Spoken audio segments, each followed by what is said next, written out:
नमस्कार मित्रांनो, good morning. तर आज आपण घरी पोहोचलोय कर्नाटकवरून. आत्ता जस्ट आलो मित्रांनो. फुल रात्रभर गाडी चालवली गाईज आणि आपल्यासोबत आलेले आहेत आपले कैवल्य शेठ.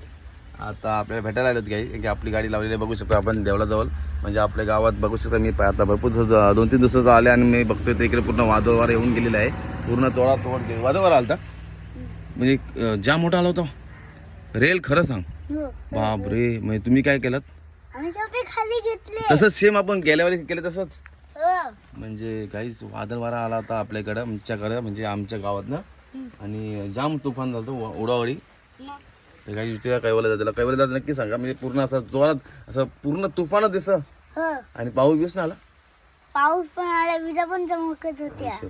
मग मित्रांना सांग की तुम्ही जरा सावधान राहा आणि सतर्क राहा म्हणून ना. मी नाही. अरे सांग ना. म्हणजे ते सावधान राहतील हो. अरे म्हणजे ते उडणार नाही कोण, जाणार नाही कोण.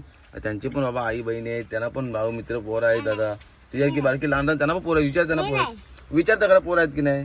मग भाई असं नसतंय भाई. तूच विचार. नाही तू विचार कमेंट करतील ते आपल्याला. सांग. नाही मी नाही, तूच विचार. नाही सांग ना. बोल कमेंट करून सांगा. बोललो असू दे रे आता. नाही. तर काहीच आपला कैवयला थोडा लाजालो आहे आणि लाजला आहे. तर काहीच आपण आंघोळ नाही केली अजून. आता जस्ट घरी पोहोचलोय. घरी पण नाही गेलो काहीच. आता जस्ट गावात आलोय.